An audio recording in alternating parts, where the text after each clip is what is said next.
Sebelumnya boleh dong, kita kelihatan banget kece banget nih bajunya. Tahu nggak Ci, ini tulisannya apa Ci? Follow me on Instagram. Jadi kan Ci, aku kan pick me ya Ci. Welcome Kak Agus dan Kak Teddy. Yeay. Oh ya Ci, kita sekarang bisa. One Spirit, One Jawa, Patria pasti jaya. Hai semuanya, Namo Buddhaya. Selamat datang di Potpat, Podcast Patria. Perkenalkan, aku Tata. Dan aku Mita. Kami berdua akan jadi host di Potpat kali ini. Sebelumnya boleh dong, kita kelihatan banget kece banget nih bajunya. Baju kita, boleh dijelasin dong? Betul banget nih Ci, apalagi nih baju kita ada my favorite color is blue. Tahu nggak Ci, ini tulisannya apa Ci? Follow me on Instagram. Jadi kan Ci, aku kan pick me ya Ci. Kalau perkenalan sama orang tuh kayak, halo perkenalkan nama aku Mita Gotami 14. Kayak panjang banget gitu. Nah makanya aku punya ide Ci, bikin baju ini. Jadi orang-orang tinggal scan di punggung aku. Oh jadi bisa scan-nya ya, kebetulan aku juga ada sih bajunya pas ledam. Oke, supaya tidak menunggu terlalu lama, kita kenalan dulu yuk sama narasumber kita ini. Ada 2 orang, dan ini keren-keren banget. Betul sekali nih Cip. Yang pertama ada Ko Agus, halo Ko Agus, nama budaya. Ada Ko Teddy juga nama budaya Ko. Nah, untuk Ko Agus ini sudah pernah menjabat menjadi Patria, Ketua Umum Patria dari tahun 2006 sampai dengan 2009 dan juga 2009 sampai 2013.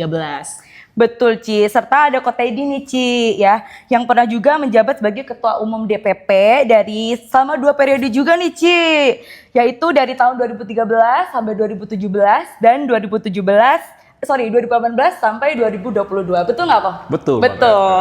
Welcome Ko Agus dan Ko Teddy. Welcome. Ini mantap. Welcome Ko Agus dan Ko Teddy. Yeay. Oh ya Ci, kita sekarang bisa. welcome Ko Teddy Agus. dan Ko. Siapa dulu yang disebut? Welcome Ko Teddy dan Ko Agus. Yeay. Oh ya Ci Tata, kita sekarang lagi syuting di mana sih Ci nih? Nah, kita sekarang lagi syuting di sekolah Narada. Bagus banget ya latarnya di sini. Betul sekali, jangan lupa nama budaya Ci. Oh iya, nama budaya. Kan tadi udah ya. Oh iya betul. Oke. BTW 2006 Ko Agus udah menjabat sebagai ketua umum ya Ko ya. Itu kita lagi ngapain ya Mit 2006? Aku kayaknya masih TK deh Ci. Oke. Terus aku kayaknya masih nonton Doraemon. Cici nonton apa waktu itu? Aku juga nonton Dora sih. Dora the Explorer. Oh iya, sama-sama Dora. Iya, sama-sama Dora, gak apa-apa. Oke. Tapi lumayan ya, dari 2006 itu udah berkarya ya, kok gila keren banget. Oke, mumpung nih kok, kan lagi potpet juga nih. Nah, mungkin bisa sharing-sharing nih, karena kan tahun-tahun itu, tahunnya kita mungkin lagi masih kecil atau ada yang belum lahir gitu ya. Terus, atau ada juga yang baru join Patria gitu, mungkin bisa sharing kok perjalanan dan mungkin ada kisah kasih di Patria. Kenapa bisa join Patria gitu kok. Siapa dulu? Ya, Mas siapa Mungkin nih? Dari Ko Agus boleh. Oke, saya dulu ya. Aduh. Nama budaya. Nama budaya kok. Ya, jadi kalau cerita soal bagaimana dulu kenal Patria, kayaknya hampir semua ya dari anak-anak muda tuh bergabung di Patria secara nggak sengaja kali ya, gitu ya. Jadi dulu ya awalnya beranjak dari pemuda wihara dulu gitu, pemuda wihara aktif-aktif, terus tiba-tiba diajakin bergabung di Patria. Terus waktu itu sih yang cuma kepikir gini, kok kalau jadi umat Buddha sedikit bener ya kalau di wihara aja gitu. Iya, Jadi saya pikir, oh ya kalau masuk Patria ini yang ngajakin aja dari wihara-wihara yang beda apa tuh, beda wilayah ya. Itu dari utara waktu itu ya. Itu ada, saya ingat tuh ada Koyani, Widarsana gitu ya. Jadi intinya mereka mengajak. Loh, saya bilang ini menarik juga ya, unik gitu ya. Jadi bergabung lah. Jadi dengerin presentasi tentang Patria itu apa gitu. Jadi itu jauh sebelum jadi ketua umum gitu. Jadi pembentukan, terus yang lucunya gini, nggak tahu kenapa tiba-tiba hasil dari presentasi Patria itu awal-awal ya kita sekarang bentuk kepengurusan Jakarta Barat ya gitu ya. Nah tiba-tiba semua teman-teman, karena mungkin saya kan ketua pemuda gitu ya di Wihara Sadapala atau di Bojong. Jadi akhirnya mereka singkat cerita, ya udah kamu aja gitu. Jadi ya saya pertama kali masuk Patria langsung jadi ketua pengurus cabang. Nah itu beratnya minta ampun gitu, karena kan belum ada, itu kan baru pertama kali ya dibentuk kepengurusan cabang di Jakarta Barat gitu. Itu awal-awalnya begitu ya. Waktu itu siapa kok yang nunjuk kok jadi ketuanya? Ya kalau gini ya, kalau di Buddhis itu udah klasik banget tuh. Jadi semua orang nunjuk gitu. Ya, termasuk Ko Agus juga nunjuk sebenarnya, bukan nunjuk diri sendiri, yang jadi saling tunjuk. Agus. Cuman ya yang paling banyak nunjuknya ke Ko Agus gitu, ke saya gitu. Jadi ya sudahlah gitu. Ya dengan segala konsekuensinya ya. Jadi ya kalau sekarang bisa ketawa-ketawa ya, dulu waktu terima jabatan itu kayaknya nggak bisa tidur juga. Gitu ya. Jadi ya ada tanggung jawab gitu ya. Ada yang kita nggak pernah. Tapi ya baiknya tuh kalau di Patria itu kan semua sama-sama ya. Jadi saling dukung, saling membantu gitu ya. Jadi nggak ada yang berat lah gitu ya. Ini organisasi yang menurut saya punya dasar yang benar-benar bagus ya. Jadi kerja-kerja besar, kerja-kerja kecil ya bisa sama-sama gitu. Gitu. Jadi ya lumayan 2 tahun, 2 tahun ya kalau DPC itu ya 2 tahun. Ya, waktu itu kegiatan yang paling menjadi apa ya identitas di Jakarta Barat, Youth Camp. Jadi ngumpulin anak-anak muda wihara-wihara di Jakarta ya, camping gitu. Camping, jadi bareng-bareng camping gitu ya. Ya singkat cerita jadi bagus lah gitu. Jadi akhirnya ya dari situ kegiatan terus mengalir gitu. Wih, keren banget nih kok.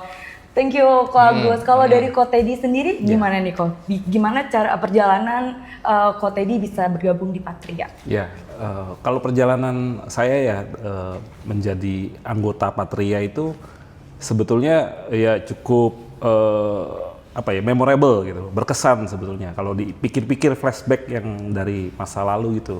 Jadi awalnya memang saya berawal dari anggota Patria Jakarta Utara dulu, diajak teman saya tuh namanya Hartono ya, kita panggil Tono ya. Dia ngajak, dia itu teman SMA saya, teman sekolah. Kita sama-sama Buddhis gitu kan, sama-sama Buddhis, karena di sekolah saya juga yang beragama Buddha itu nggak banyak, paling dari 100 orang itu cuman 5 sampai 10 aja lah gitu, yang agama Buddha, sisanya agama lain. Nah jadi memang ya kami berhubungan cukup baik, terus tiba-tiba Tono ini mengajak saya, karena saya sesama sering main basket di sekolah gitu. Kita ngurus ini yuk ke wihara, ada ini, kita ngurus basket katanya buat anak-anak muda. Ya biasa kita atur-atur gitu. Datang diundang, nanti datang ya hari Minggu nih jam sekian gitu. Nanti pakai bajunya ini aja, baju putih aja katanya. Nggak taunya itu pelantikan DPC Jakarta Utara. Saya sebagai anggota seksi olahraga waktu itu. Jadi seperti dijebak ya? Iya, jalur Ya. Kayak diajak nyebur yuk. Diajak nyebur bareng yuk gitu ya. Nah, kolamnya ya kolam Patria gitu. Ya have fun lah sebenarnya. Ya kadang-kadang kita perlu teman yang seperti itu kan. Nah, jadi seperti itu. Jadi saya cuman dulunya tuh DPR lah. Ke wihara tuh datang puja bakti ke rumah pulang gitu. Udah hanya seperti itu aja. DPR. Berangkat dengan teman-teman gitu ya, berangkat dengan teman-teman cuman berapa orang naik dulu mah naik bajai, nggak ada Gojek dulu, belum ada. Naik bajai bertiga gitu, jadi kalau sendiri ogah gitu pergi. Nah jadi memang cukup challenging lah sebagai umat Buddha pun juga sebagai anak muda. Kebetulan kalau orang tua saya kan lebih ke kelenteng gitu, jadi sembayangnya beda gitu kan. Mereka kalau saya agama Buddha ya berusaha ke wihara. Tapi sebagai umat umum aja. Nah, singkat cerita masuk sebagai pengurus anggota Patria Jakarta Utara di seksi olahraga. Nah, terus kemudian ya masuklah kita, ya perjalanannya ikut ya sebagai yang cukup awam di organisasi, berangkat dari yang nol, cukup bisa dibilang saya nggak ngerti apa-apa tentang, ya kita itu pengalaman pertama di Patria, sebagai kita belajar rapat, bagaimana mengemukakan pendapat gitu kan ya, punya ide, terus kemudian memanage kas gitu kan. Nah itu belajar di awal di Patria Jakarta Utara itu sebagai seksi olahraga yang memang programnya cukup banyak. Jakarta Utara waktu itu ada salah satunya safari track Oh iya betul. yang cukup digemari waktu itu. Kala itu kita trekking dengan umat Buddha, kita berangkat bisa sampai 5 bus gitu berangkat ke sana, ya cukup banyak, ratusan Banyak ya, orang Pak, ya. untuk trekking di Taman Safari itu ya, jalan menyusuri kayak hutan, gunung gitu ya, bukit. Nah jadi 5 kilometer kalau nggak salah gitu ya. Ya banyak pengalaman lah yang seru, dan sebagai anak muda itu kan kita kegiatan yang di luar wihara yang kita nggak dapat kalau di wihara, tapi sesama teman-teman yang komunitas Buddhis gitu. Juga ada program lainnya yang dugem. Nah, anak muda suka kan dugem. Tapi ini program Dhamma untuk generasi muda. Jangan salah. Bagus ya kalau singkatannya ya. Iya. Panjangannya, ada panjangannya Ci, jangan salah Ci. Nanti kalau ngomong sama temen gue mau dugem nih. Iya. Iya, nanti dipikirnya negatif, padahal apa itu tadi kok? Dhamma untuk generasi muda. Dhamma untuk generasi muda. Iya, Ingat-ingat jadi Ci. kita semacam Thank you, retret lah, Yuk. retret keluar kota, kita 3 hari 2 malam gitu pulang. Nah, apa nanti di sana ada Bante, ada pembicara-pembicara untuk ya leadership gitu juga gitu buat anak-anak muda gitu. Jadi positif lah gitu. Ya berusaha menjadi panitia di kegiatan seperti itu gitu. Yang memang saat itu masih jarang lah bisa dibilang organisasi ataupun kelompok pemuda Buddhis yang mengadakan seperti itu gitu. Jadi kalau seksi olahraga tentunya kita dulu saya ngadain salah satunya ditunjuk jadi ketua porseni seleksi porseni cabang. Jadi kan nanti ada porseni nasional tuh. Iya, Nah, betul. Iya. ada seleksinya dulu di cabang Jakarta Utara. Jadi saya diminta sama ketua saya waktu itu Wiwit ya, jadi ketua panitia. Bingung juga sih sempet waktu itu, cuman ya coba kita bareng-bareng ya kan, kita pikir bisa lah gitu belajar dengan belajar dengan teman-teman bareng gitu loh, gimana tapi dibimbing lah tentunya gitu. Ya, jadi sekilas ya itu lah, dari situ dari DPC anggota, kemudian tahun 2003, dari 2003 2005, terus kemudian 2005 saya jadi ketua Jakarta Utara gitu. Nah, kemudian baru selanjutnya jadi sekjen dari Koagus 2006, jadi DPP Patria, kemudian 2013 baru jadi ketua umum DPP Patria gitu kira-kira. Itulah perjalanan singkatnya gitu ya. Cukup panjang tapi ya kalau dipikir-pikir sekarang singkat juga, udah nggak berasa lah gitu. Iya betul. Thank you Kak Teddy. Kayaknya Ci, pertanyaan kita udah jawab semua. Masa iya? Masih banyak. Iya, tapi kayaknya ada next question deh Ci. Iya mungkin. Nah kalau dari kita usut nih ya, Ko Teddy dan Ko Agus, di zaman periodenya Koko ini itu banyak banget gebrakan dan inovasi baru ya. Mungkin aku sebutin dikit. Kalau di zamannya Ko Agus itu tercatat ada beberapa inovasi baru seperti pembuatan visi BSM, bermoral, sukses, mandiri. Kemudian ada jargon yang sering kita ucapin gitu ya kalau foto atau video, One Spirit, One Dhamma. Kemudian adanya pemakaian Semi-Jas Patria dan juga pembentukan BPO. Nah, kalau boleh tahu apakah benar ini pencetusnya adalah Ko Agus gitu? Ya, sebelumnya mau cerita dulu kali ya. Boleh. Jadi gini, kalau saya melihat ya perjalanan saya aktif-aktif di Patria tuh, ya saya lihat makin kesini saya ngeliat nggak nyangka ya. Pertama aktif-aktif di wihara, terus masuk Patria langsung jadi ketua PC ya, Jakarta Barat. Kemudian nggak selesai dari periode itu, saya diajak masuk ke pengurus PP itu. Jadi pengurus penelitian dan pengembangan. Keren sekali deh pokoknya ya. Litbang.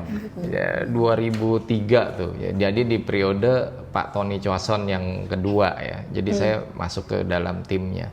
Nah, sebenarnya itu yang membawa saya sebenarnya banyak kerja-kerja berpikir untuk organisasi sih di situ. Jadi saya melihat bahwa saat itu Patria tuh kan belum lama ya. Patria berdiri tahun 1995 dan waktu itu baru beberapa kota aja ya. Nah, jadi secara anggaran dasar, anggaran rumah tangga tuh ya sudah baik, cuma masih ada beberapa yang sebenarnya harus bisa kita tingkatkan gitu. Jadi kalau saat saya menjadi lead bank itu bersama siapa tuh Ko Edi Masran ya. Jadi ya coba berpikir ini kita kasih apa ke anak-anak muda gitu supaya organisasi ini bisa dilirik gitu kan, jangan sampai stigmanya organisasi ini tuh hura-hura aja gitu, seneng-seneng doang gitu, padahal kan mestinya bisa didesain atau dipikirkan kegiatan apa gitu. Nah sebenarnya mulai dari situ tuh banyak kerja-kerja berpikirnya lah ya, jadi dikasih tanggung jawab jadi lead bank gitu, jadi mikirin. Nah, terus di ujung kepengurusan itu 2006 sebenarnya saya udah berpikir udahlah kan selesai ya gitu ya. Ya saya sempat meditasi lama lah gitu ya, terus pulang dari retret panjang, Munas tuh di Solo ya, di Jogja, di Jogja, malah terpilih jadi ketua umum. Ya jadi ini ya tentunya saat itu kalau cerita kenapa mau jadi ketua umum ya kalau bukan kita anak muda yang yang mau siapa lagi gitu, mau orang-orang tua kan nggak mungkin ya. Jadi kita saat itu anak-anak muda hanya berpikir bahwa bagaimana Buddha Dhamma ini bisa lestari.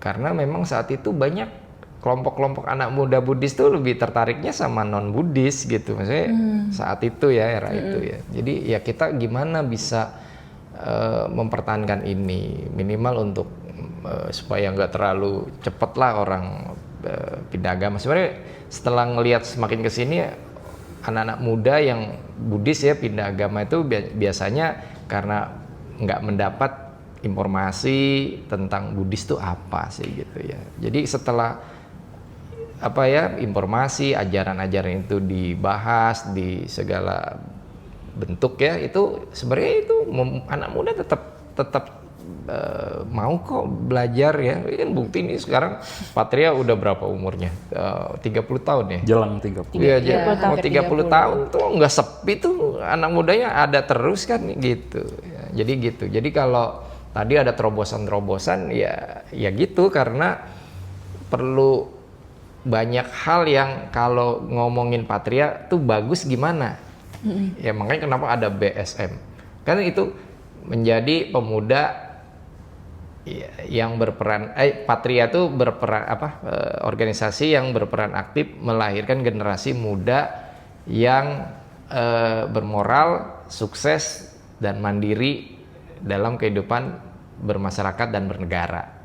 Jadi tapi kan susah ya ngapalin gitu ya, itu mesti inget. Tapi kan susah. Waktu itu saya coba berpikir kenapa nggak apa sih itunya, bermoral, sukses, mandiri. Jadi kalau kamu gabung Patria itu mestinya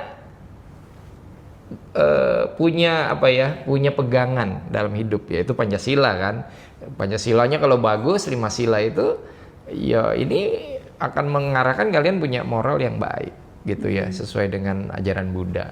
Nah, sukses maunya ya gitu, anak muda gabung organisasi ini ya sukses dong. Kalau gara-gara ikut organisasi ini jadi miskin, lemah, letoy, lemes gitu ya kan, ditinggalin organisasinya kan. Jadi ya gimana caranya dia bisa sukses.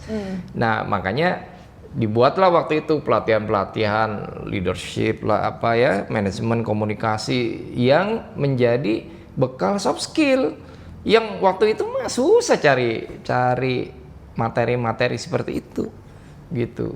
Ya jadi kita lengkapi, itu bekal supaya yang bergabung ini bisa sukses. Nah yang kalau mandiri ya jelas, kalau udah punya moral yang baik, udah punya soft skill yang cukup, itu kan membuat dia mau mencari nafkah juga punya pegangan yang baik. Lama-lama ya punya kedudukan yang bagus, punya gaji yang baik, kan mandiri akhirnya ya.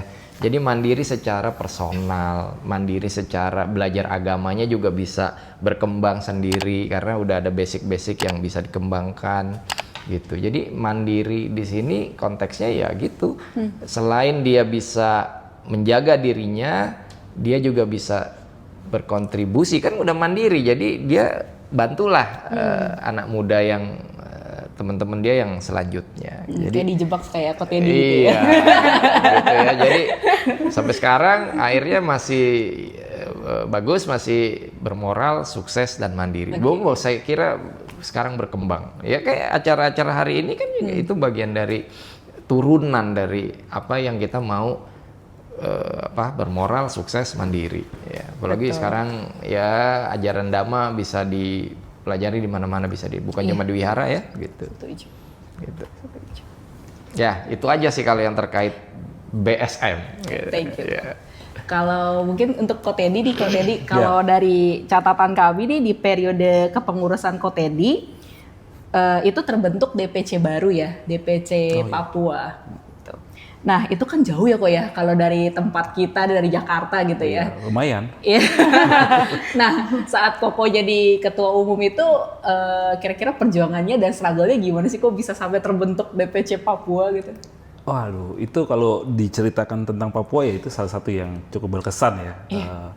Pembentukannya ternyata nggak menyangka lah bisa ada entitas patria gitu ya di timur, paling timurnya Indonesia gitu. Iya. Yang memang apalagi kita nggak tahu apakah ada umat Buddhis di sana begitu. Kita juga kaget bahwa ternyata ada sekelumpulan pemuda, sekelompok pemuda yang memang ada wiharanya juga dan adalah komunitas panditanya dan ada tempat untuk berkumpulnya di wihara gitu. Jadi ya waktu itu juga zaman COVID saat itu.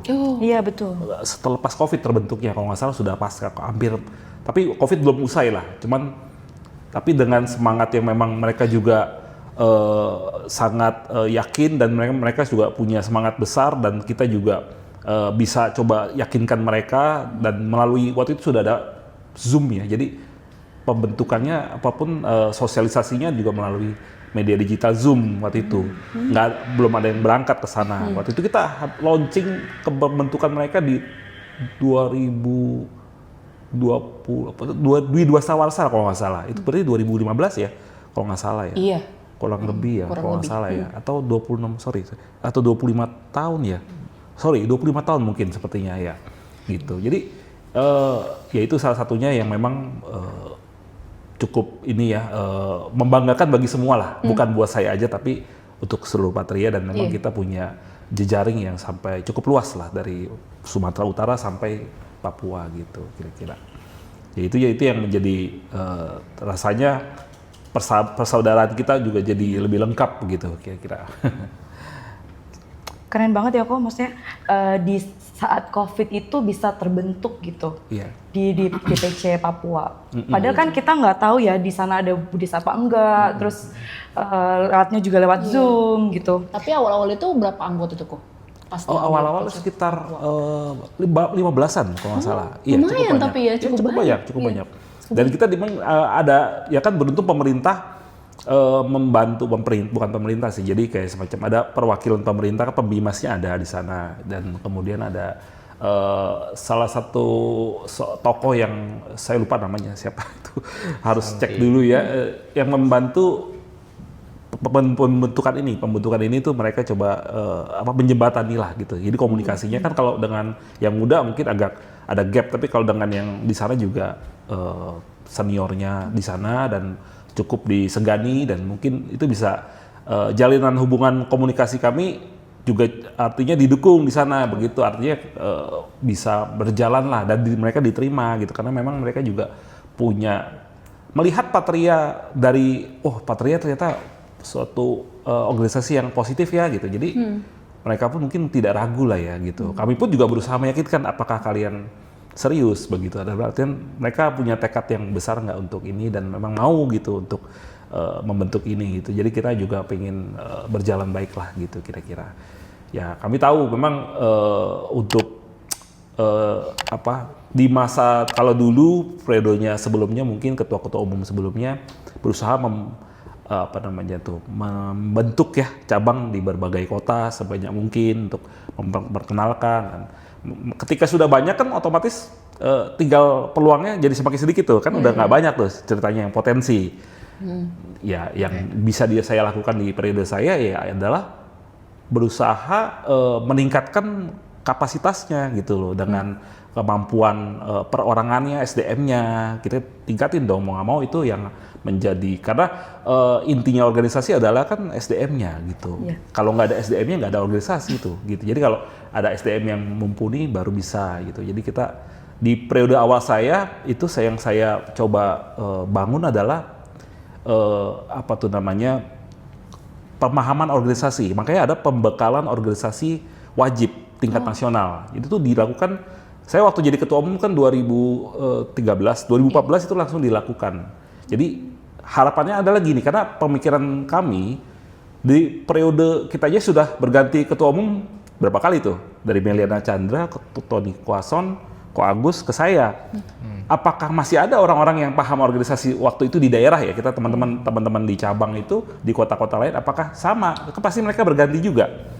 Setelah mereka berganti kan bisa jadi orang-orang yang dulu paham organisasi setelah berganti pengurusan anggota regenerasi tidak terestafetkan dengan baik gitu. Dia punya pemahaman. Makanya kita coba update lagi, kita sosialisasikan lagi yang terbaru organisasi yang kita pingin seperti ini gitu. Jadi itulah pembekalan yang kami upayakan, karena kalau sudah besar terus what next kan itu yang makanya kami coba upayakan di awal-awal kepengurusan itu sih gitu. Nah itu juga tadi saya tambahin sedikit ya. Iya boleh. Kalau tadi sempat bilang ada jargon One Spirit, Oh iya One betul. Damai. Belum sempat bahas tadi. Itu kan sebenarnya lahirnya, Ayo, Ko. kan itu kan sebenarnya lahirnya sama dalam rangka bagaimana nih secara organisasi kita mesti kuat di dalam. Jadi kalau mau bergerak keluar, mau supaya banyak kota lahir, kalau kitanya di internal, di pusatnya nggak ada konsepnya, nggak ada ya anggaran dasarnya masih lemah, aturan-aturan organisasinya masih lemah, itu kan jadi orang ngelihatnya ini organisasi lemah di dalam gitu ya. Makanya waktu itu di periode kedua saya di 2009 itu ya. Nah waktu itu di periode pertama itu sebenarnya capek banget. Kalau kunjungan ke daerah ya harus yang membawakan materi kita sendiri ya, yang memotivasi kita sendiri, yang mensosialisasi semua itu kita sendiri gitu. Udah capeknya double ya. Nah waktu itu saya cuma berpikir, lah ini kan yang jago ngejelasin gini ini itu kan bukan cuman orang Jakarta gitu. Semua apa-apa semua dari Jakarta, jadi Jakarta Sentral gitu. Jadi semua, lah saya pikir harusnya nggak gini kali ya. Jadi saya bentuklah namanya Badan Pengembangan Organisasi. Ya itu sekarang sering BPO ya, kasih PBT, PIT gitu ya. Nah waktu itu saya cuma berpikir ini harusnya yang lain juga bisa. Dan bukan cuma dari Jakarta, tapi juga dari kota-kota yang lain. Nah ini kan untuk menggambarkan juga bahwa bener nggak sih Patria itu nasional? Kalau semua pembicaranya dari Jakarta, orang ngeliatnya ini mah enggak lah. Tapi kalau misalnya yang dari Medan pembicaranya pergi bicara ke Surabaya, orang Surabaya kan lihat iya bener ya Patria itu nasional ya. Ini pembicaranya dari Medan gitu.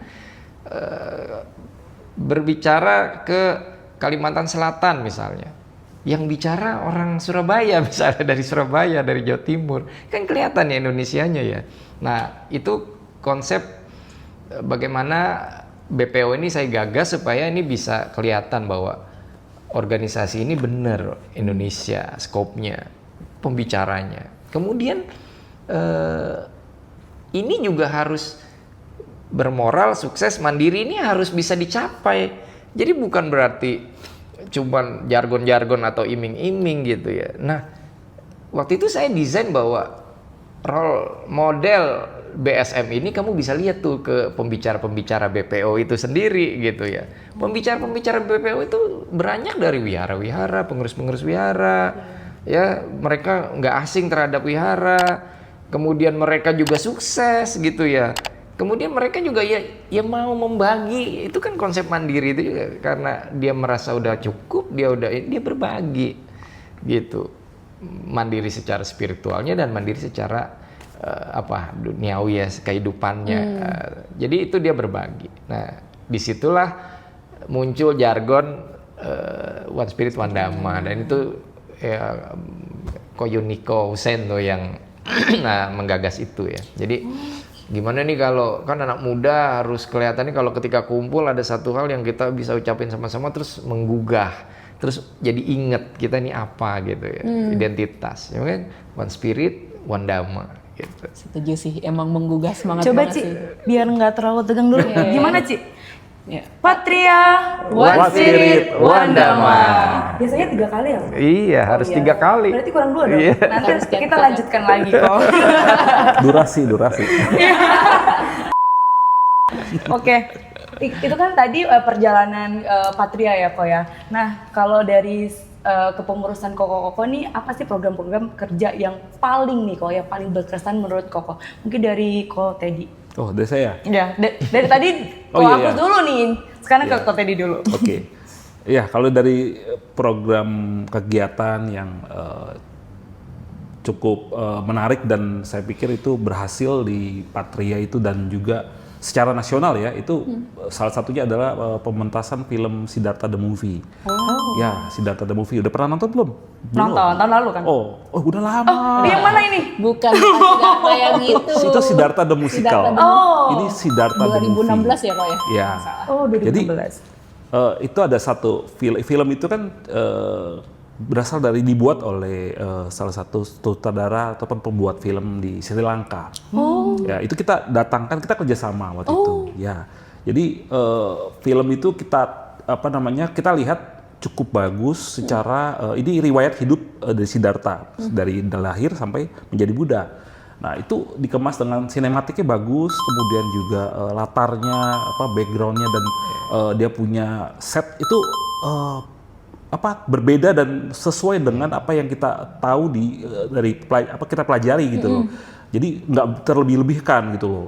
Dia Sumbernya setting zaman dulu otentik ya. otentik. Dia penulisnya itu sampai riset untuk membuat film ini cukup panjang untuk mendapatkan feel yang sangat mendekati dengan kehidupan Siddhartha Gautama waktu itu. Nah, itu yang membuat itu menarik dan film itu cukup bagus secara bagus lah, sinematik dan punya audio bagus dan diperankan oleh aktor-aktor yang cukup handal. Kadang-kadang ada orang yang bikin film asal-asalan. Ini bagus. Nah, itu kita datangkan juga waktu itu pemainnya dan sutradaranya ke Jakarta untuk istilahnya launching dan diputarkan di gedung waktu itu di Cikini kalau nggak salah, teater gitu. Nah, di tempat lain kita nasionalkan film ini, kita minta cabang-cabang adain di tempat lain, di kota-kota lain, cabang Patria. Ada yang ke bioskop, ada yang mungkin di gedung untuk putar dengan di gedung gitu. Dia cari tempat untuk mendatangkan orang untuk nonton begitu. Jadi kita dengan kerjasama itu cukup baik untuk mungkin juga membantu untuk mengenalkan ajaran Buddha yang awal kepada anak-anak. Pendekatannya nggak selalu melalui datang ke wihara, tapi ini melalui film. Itu keluarga-keluarga cukup banyak yang hadir gitu. Jadi dan saya senangnya bisa diaplikasikan ataupun dijalankan di semua cabangnya Patria saat itu gitu. Itu yang membuat saya pikir teman-teman juga merasakan, wah ini program Patria ini serentak begitu kan bagus ya. Jadi Antusias ya kok. ya antusiasnya oke gitu. Jadi dari jarang ada yang adakan nonton bareng gitu Iya, kan. betul, Ya, itu setuju. ya ini memang terobosan lah saya pikir waktu itu. Itu sih salah satunya. Berarti itu di bioskop gitu kok? atau Iya, bisa di bioskop. Ada yang mungkin tidak ada budget, tidak ada di kota tidak ada bioskop. Iya. Pakai Ada layar beberapa tancap kota, kok. iya. Jadi bisa kayak layar tancap, betul. Aku bercanda doang kok. Beneran pakai layar tancap. Iya. Sama Ci, dulu di kampung aku juga nggak ada Oh. bioskop. Teman-teman Patria kreatif. Saya bilang cukup kreatif untuk bagaimana bisa menayangkan begitu. Oke. Dengan ya mungkin sound yang diusahakan cukup oke lah ya. Biarpun layar tancap sound horek boleh lah ya. Gitu. Di Jawa Gitu. Timur. Jadi supaya feel-nya dapat gitu. Ya. Jadi banyak yang terkesan sampai nangis setelah nonton film itu gitu. Jadi kami juga sebagai panitia meskipun lelah ataupun bagaimana mengkondisikan ini ya ini cukup merasakan bahagia lah gitu. Terharu kok. Ya. Ya yang seperti itu kan sebenarnya kerja-kerja organisasi ya. Jadi kan ya kalau kita anak muda kan nggak mungkin khotbah-khotbah gitu ya. Ya misi Dhamma Dutanya tuh pakai cara-cara seperti itu. Iya, Ya, jadi sebarkan Dhamma tuh pakai media. Ya tadi film, Yang menarik ya, gitu ya. kegiatan. Ya. Jadi ya itu misi-misi organisasi Patria gitu. Oke, thank you Ko Teddy. Kalau dari Ko Agus sendiri, Kalau di era saya tuh sebenarnya gini, kan setelah dari eranya Pak Tony Choason ya, itu ya tentunya banyak program bagus, tinggal dilanjutkan saja. Ya, mulai dari ya Porseni, kemudian ada leadership break gitu ya. Jadi ngomongin leadership 2 jam 3 jam gitu ya di internal organisasinya. Nah, di era saya itu saya gemakan atau gaungkan jadi lebih besar. Jadi kalau bukan lagi skop wihara nih, tapi skopnya daerah. Ya waktu itu ketika saya baru menjabat aja saya langsung bikin latihan kepemimpinan tingkat daerah se-Sumatera. Jadi tuh yang dari Lampung, yang dari Jambi, yang dari Sumatera Utara, Medan kumpul di Tanjung Pinang gitu. Ya, jadi di situ. Nah, jadi yang ya di era saya modelnya begitulah. Jadi saya nggak terlalu banyak create kegiatan baru, tapi kegiatan ini gimana saya perdalam, jadi lebih berdampak dan kualitasnya ditingkatkan. Karena bukan berarti ganti kepemimpinan, ganti-ganti program, enggak. Jadi program-program lama tuh kalau yang ini masih bagus, masih bisa ya. Buktinya Porseni kan sampai sekarang masih ada. Iya betul. Dampaknya sekarang Porseni dulu saya cuma 200 orang. Kemarin Michael bilang ini yang terlibat 600 orang, banyak amat gitu ya. Ketua umum yang sekarang tuh juga bingung cari dananya kalau untuk Porseni kali ini. Ya tapi kan semua, saya lihat kan generasi muda Patria sekarang ini bagus ya, positif gitu ya. Banyak hal-hal yang kalian tuh kerjakan ya. Itu kelihatan sekali dampaknya kalau kegiatan-kegiatan nasional keluarga Buddhis Theravada Indonesia itu pasti Patrianya kontribusi. Nah karena kelihatan kontribusinya kalau Patria bikin event, bikin kegiatan yang skopnya nasional atau daerah, ya biasanya para donatur nggak ragu lagi. Kalau dulu ya kita bingung juga nyari dana untuk kegiatan-kegiatan besar.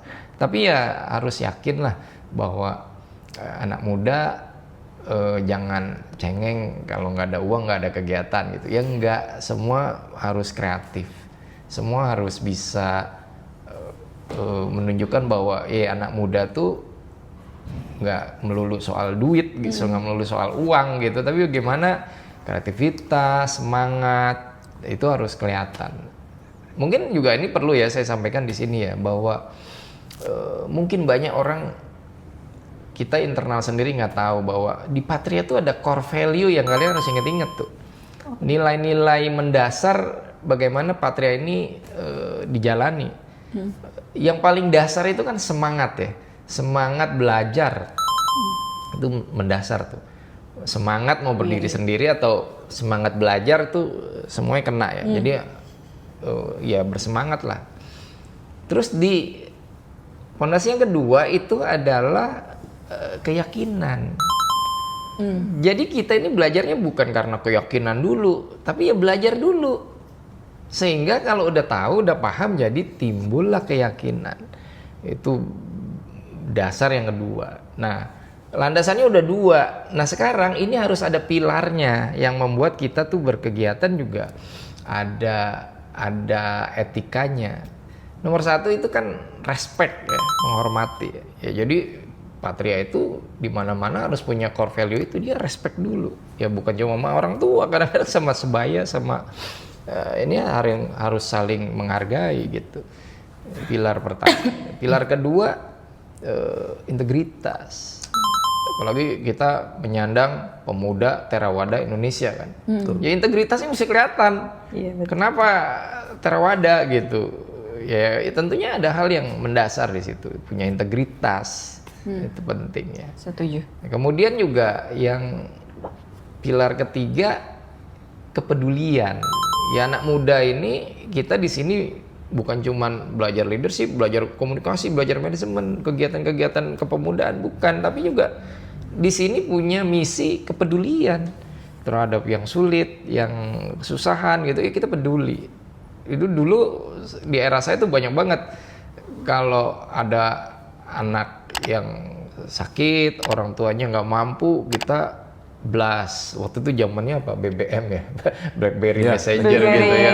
Betul. Jadi itu cari dana, dapat terbantu, ya begitu lah, gitu. Ya. Jadi kepedulian. Nah yang jadi udah ada semangat belajarnya, udah ada keyakinannya, udah ada 3 pilar yang menopangnya. Tadi respect, integritas sama kepedulian. Ini akan bisa mendukung ketulusan. Nah ini kan kalian baru ngerti juga kan? Iya kok. Ya, Baru. jadi ini mesti diingetin terus. Jadi ini yang akan menopang bahwa kerja-kerja kita ini, kalau ya tadi saya bilang kalau ujung-ujungnya duit, ini rusak Patrianya.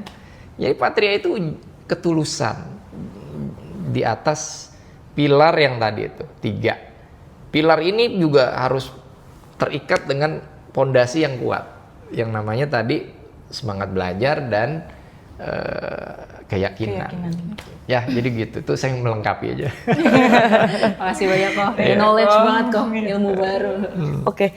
Cita tuh ada next question. Jadi Patria jangan cuma one spirit one dharma aja. Oh iya, harus dipraktekkan. Tapi ada core value-nya ya. Iya. Jadi harus diingat ya. Emang bener spirit ya, jadi semangat dulu ya, cocok banget sih. Nggak cuma diucapkan, Iya Ci. bener, iya nggak Betul. cuma diucapkan, emang harus ada bara apinya dulu itu. Betul. Ya kan lihat dong logonya Patria nih. Ini kan ini kan persis tuh ada api, Ada api, roda dharma, iya, roda dharma. ada padi dan kapas, Iya. terus ada lotus kan? Iya, Iya. betul. Ya, gitu. Jadi gitu ya. Jadi jangan lupa kalau inget logo kita, inget core value kita juga. Jangan Ingat lupa ya, tuh guys. teman-teman, ingat guys. Nanti ditampilin core value-nya. Iya. Oke. Ya karena apa? Karena penting ya. Jadi sekali lagi kita anak muda tuh jangan terlihat kemasannya aja, tapi isinya juga kita harus kasih tahu gitu. Kita harus tahu. Dan yang Betul. penting tuh kan isinya. Betul. Gitu. Tapi juga jangan nganggap remeh kemasannya. Banyak produk-produk bagus, kemasannya jelek ya nggak laku kan gitu. Tapi sebenarnya aku penasaran sih kok sama eranya Ko Agus itu dulu kan belum ada sosmed yang berkembang banget gitu kan, internet juga masih yang susah banget, tadi Ko Agus sempat mention kan susah gitu kan. Nah kalau itu dulu gimana tuh Ko? Sebenarnya gini ya, mengakalinya? memang era itu memang era sulit, tapi saya agak terhibur tuh, Oh, karena gitu? di eranya Kotoni itu lebih susah. Iya bener. Kok dia kemana-mana mesti naik kereta, naik motor gitu ya, kendaraan, pesawat mahal. Tapi di era saya udah ada BlackBerry, ada email, ya, dulu pakai Yahoo Messenger gitu ya, pakai ya kemana-mana naik pesawat karena ada apa Air Asia tuh gratis gitu ya, terbang-terbang gratis, tiket yang 50.000. Saya ingat loh, saya dapat tiket 50.000 ke Bali waktu itu. Jadi itu sesuatu yang ya ada eranya, dan kita nggak boleh ngeluh kita susah, karena ya Kotoni lebih susah dulu ya gitu ya. Berarti intinya bersyukur lihat Iya sebelumnya. gitu. Jadi ya. email, Yahoo Messenger, terus ada BlackBerry gitu ya. Ya terakhir malah lebih dahsyat lagi yang sekarang WhatsApp lah, Instagram lah, Iya. YouTube lah. Dulu sesuatu yang menurut saya keren ya cuman website aja itu. Ya mungkin nih kalau Benny Pangadian tuh nonton ya, dia yang bikinin tuh website kita ya. Terakhir Budi Dharma juga itu bantuin ya. Berarti kita harus bersyukur tuh guys. Gitu. Udah banyak banget ya Iya, bantuan jadi sekarang internet. medsos sekarang tuh udah dahsyat, lebih dahsyat banget Iya, gitu ya. setuju sih kok. Betul Ci, bisa gampang sekali kita nambah followers kan. Oh iya bener. Jangan lupa follow us on Instagram. Member get member dong. Oh iya betul. Betul. Itu mungkin kalau dari saya sedikit tanggapannya tuh kalau dulu tuh banyak mungkin dari mulut ke mulut sih. Karena kan kita kan udah bikin program kegiatan oke ya, yang menjadi pengurus merasa ada manfaat pasti ngajak temen. Makanya saya bilang member get member gitu. Kalau dulu kan mungkin Septri ngajak siapa itu ketua DPD kan, ya ini bisa seperti itu, ada pendekatan-pendekatan yang kayak gitu. Sekarang kan lebih dimudahkan lah ya. member Jadi get member. Patria tuh punya kegiatan internasional bukan kali ini loh. Dari zaman era saya juga udah ada tuh WFBY ya. WFBY. Gitu ya. Jadi kita ke luar negeri bawa nama organisasi. Kapan kita Ya keluar terakhir negeri? kan terakhir ini kan ke Korea tuh kan kemarin ya. Gitu ya. Jadi nah yang gini-gini kan orang nggak tahu tuh bahwa Patria ini bukan cuma nasional tapi juga internasional gitu. Oke. Ya jadi yang gini-gini yang harusnya kalian juga bangga. Nah dengan bangga ini kalian merasa harus apalagi sekarang gitu. Atau dengan yang ada ini apalagi yang saya harus tingkatin gitu. Kalau ini namanya program get member. Dari program yang bagus bisa menarik member. Itu manfaatnya. Makanya ketika teman-teman pengurus selalu berupaya membuat program yang baik supaya mudah mencari member atau anggota gitu. Iya betul. Itu sih. Selain member get member, apakah di Patria bisa bertemu jodoh? Ya akan tanya dulu ya. Mungkin kalau Agus atau Pak Teddy bertemu jodohnya di Patria, kan kita nggak tahu. Ya bener lah. Ya itu satu.